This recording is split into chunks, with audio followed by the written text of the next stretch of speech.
Hey everybody, Ryan here at eTrailer. Today on our 2014 Ford E350 chassis, we're going to be taking a look at and showing you how to install the Roadmaster rear anti-sway bar kit. So driving a motorhome, as many of you probably already know, is usually anything but a pleasant experience. The suspension is usually really loose, and when you have a vehicle of this size and you're going down the road, that's what you don't want. You know, you end up going down the road kind of getting tossed around. These things catch a lot of wind, and a lot of times you can feel like you're not in control. And honestly, who wants to deal with that when you're going on a long trip? Generally speaking, when you have your motorhome out, you know, you're going to be putting some miles on it. And so anything you do to make that experience better is well worth it, in my opinion.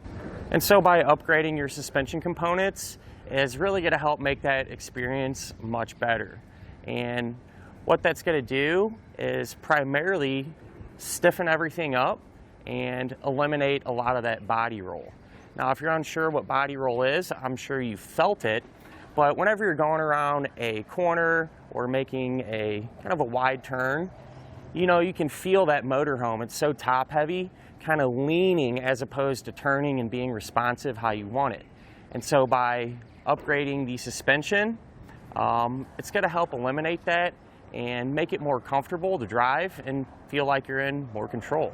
So talking about it is one thing, but actually getting out on the road and driving is a completely different story. So before we put our parts on, let's go ahead, run through our test course and see how our motorhome does. That way we can kind of compare our before and after, you know, if the enhancement actually did make an improvement. So kind of get straightened out here, and we're going to go over some bumps and we'll see how this thing does. And pretty bad, I'm not gonna lie. It's kind of expected that. Once the back of the motorhome goes over the bumps, you know, it's really kind of swaying side to side and getting tossed around. It's just kind of loose. You know, it's not responsive at all.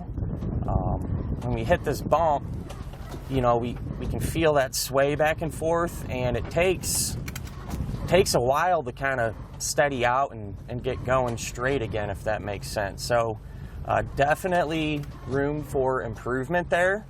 And so I think the suspension enhancement will definitely help.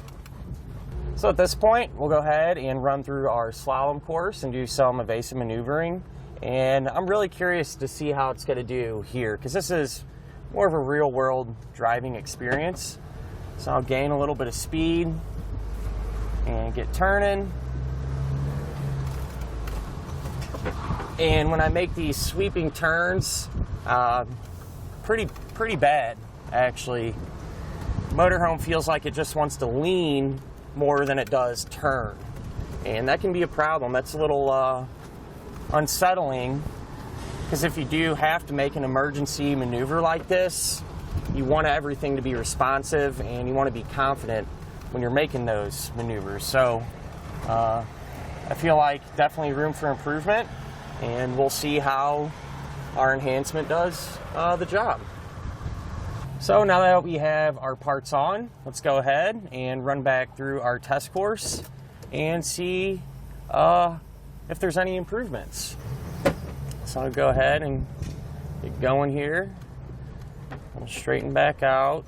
And again, we're just going to run through our bumps first. And I like to get going kind of over one or two. That way we can really get the motorhome moving, get a good comparison. And definitely an improvement. The motorhome is a lot more responsive. I mean, don't get me wrong, there's still, you know, a little bit of body roll and things like that. We're not in a race car, but you can definitely tell a difference. It's the roll that we get is a lot less. I'd say probably at least half of what we had before. And just the response time of it, you know, recovering is about the same. So if it were me, definitely something I'd look into, at least, you know, when going over these bumps and everything else. But like I said a moment ago, You know, the slalom is kind of more of a real world situation, and that's what I'm really looking forward to do, to see if we have any improvements there as well. So now that we have an open area, we can do some more evasive maneuvering, and I'll start to pick up a little bit of speed, kind of get through this section here so I can make some more sweeping turns. And our first cut, that was good. And much better, actually, way better. Way less body roll. Our motorhome felt like it was more planted and, you know, just much more responsive. When I was making those turns, you know, the motorhome was going that way. It didn't feel so top heavy, and when I pointed the wheels in a direction, it went there and solved that issue of kind of wandering around and being top heavy and loose. So definitely an improvement on that side as well. So this is what the sway bar looks like once it's installed on your motorhome. As you can see, everything fits nice, clears all of our components like it should, and so we know we can rely on it. We know it's going to do its job. That's pretty nice about this setup is the fact that this can work with motorhomes that have a factory sway bar already installed or ones that don't. Now, chances are pretty good, at least with the majority of the motorhomes that I've seen, they're all going to have that factory sway bar. But if yours does not, they thought that through and included a U-bolt and a bracket to allow you to bolt this up and be able to enjoy the benefits as well. So the way the sway bar is going to work is pretty simple, actually. This is more or less a big torsion spring. And so whenever you're making a wide turn or something like that, and you're going to have that body roll, what it's going to do is push down on this side of the sway bar. And this is always going to kind of want to come back to that resting spring state. And so it's going to transfer that energy over and make it more responsive and help level that motorhome out. Now, the reason this one has an advantage over the factory type one is threefold, really. The design of it and the overall diameter. So this is going to be a more or less a stronger spring, if that makes sense. It's going to take more energy to not only force it down, but it's also going to be more responsive in transferring that energy. And then we have the benefit as well of having the polyurethane type bushings, not only on the brackets here, but also our end links. And the polyurethanes hold up a lot better than rubber bushings. You know, they're firmer, and when you apply the grease to them and everything else, they're less likely to squeak and wear out and deteriorate over time. If you are using this sway bar, you are going to be able to use it in conjunction with other suspension upgrades, and that's what a lot of our customers do. I personally recommend it as well. Generally speaking, the more the better, and you can really tighten everything up in your motorhome. And just one example of that is you can use the sway bar with these sumo springs. These are super simple how they work. They're going to go in between the bottom of your frame rail and the top of your axle. So they'll fill that void more or less. That way, whenever you do make a wide turn or something like that, the sway bar is going to have to do even less work, and that's because these will bottom out and kind of give it some extra support and help keep everything a little more level. And that holds true for the front of your motorhome as well, and that's exactly what our customer did. They chose to replace that factory sway bar, again with a Roadmaster piece, and also used a steering stabilizer. And with all of these working together, your ride is going to improve so much. I've been in these motorhomes with nothing and everything, and it's night and day. So with that being said though, just something to look into. And you can find all these components right here at eTrailer. So I figured while we have our old sway bar off and getting ready to put our new one on, why not some side by side and just kind of compare the two. And I mean, right off the bat, I mean, you can notice how much thicker and beefier the new sway bar is compared to the factory one. And what that's going to do is just transfer that energy more, if that makes sense. So it's really going to help stiffen up the chassis, and even down to the little things, you know, the bushings that come included. They're polyurethanes, so they're going to hold up a lot better, transfer energy better. They're much larger in size. You can see they're a lot wider and thicker compared to the factory rubber type ones, which tend to wear out very fast. And even if we look at the end links, so the end link is going to connect to the sway bar and then go to the frame. And if I just hold that up next to the factory one, again, the new ones have a big advantage. The bushings are a lot better, much thicker in diameter, and just will do a better job overall. So at the end of the day, a suspension enhancement that you really can't go wrong with, you know. It actually makes quite a big difference and will make your life a little bit more comfortable whenever you're on them long road trips. Now, as far as the installation goes, it's really not terrible. For the most part, generally speaking, more or less a direct replacement. Probably the worst part about it is just having to get underneath the motorhome and work in kind of a tight spot. But good news is you only have to do it once and you're done. Speaking of which, let's go ahead and put it on together now. To begin our installation, we're going to be here at the back of our motorhome, and we're going to be working right by our rear axle.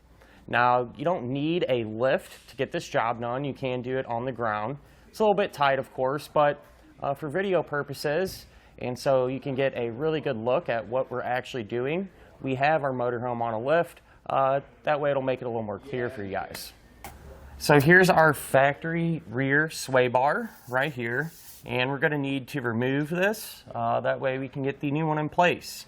So this is really simple. On each side we're going to have some bushings, and we need to remove the hardware that's holding them in. So on each side of that bushing there's going to be a 13mm head bolt. So we'll go ahead and get this side pulled out as well as these.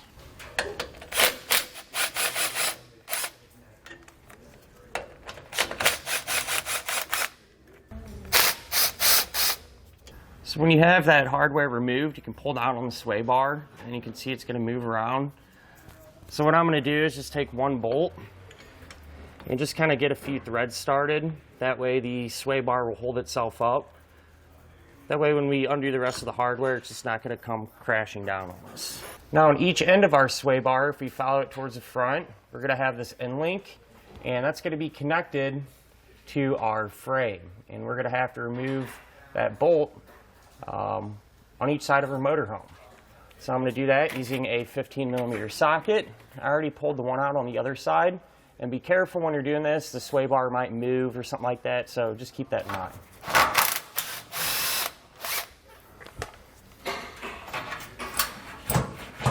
So you want to support the sway bar and remove the bolts that we put back in hand tight. We should be able to lower it down and set it off to the side. Now what we can do is grab our new sway bar, and you're going to take the included split bushings. You're going to grab the cup of grease that they give you and really apply it to the inside of that bushing. That's going to help prevent squeaks and things like that. Then what I like to do, this part here, just kind of lightly put a coating on it as well. This is going to wrap around this portion of your sway bar like so. You can take our bracket, push that on top, and then I simply just did the same exact thing for the other side as well. Grease the bushing, put it around there, and set our bracket on it. Now with an extra set of hands, we're going to raise our sway bar into position, and you're going to take that factory hardware, and we want to get them started. Get at least all of them going hand tight. That way the sway bar will kind of support itself while we're working on the rest of it. Now at this point what we can do is attach our end link to the end of our sway bar here. Now you may have noticed that there's two kits available for your motorhome. One of them is designed to work with motorhomes that have the auto chains that come down behind your tires, and one of them is designed to work with the models that don't have that feature, if that makes sense. Both kits are identical with one exception. The only exception is the length of the end link. So the kit designed not to work with the chains has a longer one. Kit with the chains has a shorter one. So make sure you see our fit guide and get the appropriate one. With that said though, both kits are going to install exactly the same and everything else. Just something I wanted to mention to make sure you get the right one. With that said, we can get our end link ready. What you're going to do is take a bolt, flat washer, put it through. Going to take another flat washer on this side, and then from the outside of the end of our sway bar here, just going to push that through the hole. Going to take another flat washer, followed by a nylon lock nut, get it hand tight, and do the same thing on the other side. Now if you look on the inside of our frame rail, where our factory end link bolted to, we're going to have this nut plate, and we're just going to pull that out. So you can kind of just maneuver it around,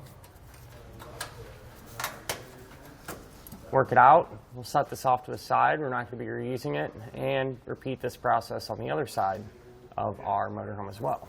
Now what we need to do to connect the other end of the end link, every motorhome is going to be a little bit different. You know, they're not all built exactly the same, but what we're trying to do is get the end link as straight as you can. All right, so in our case, if we did that, we'd have this bracket here in the way, and that would not allow us to mount it up like that. If that bracket isn't there, what you could do is refer to the measurements and the instructions, drill a small hole there, and use that as your attachment point.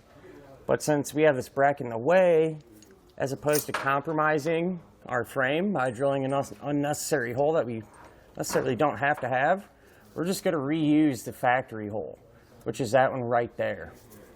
It'll set the end link straight enough, and it'll work like it should. That being said, we're going to use the same hardware combination that we used on the bottom, just a bolt with the flat washer. You will put another flat washer on the other side.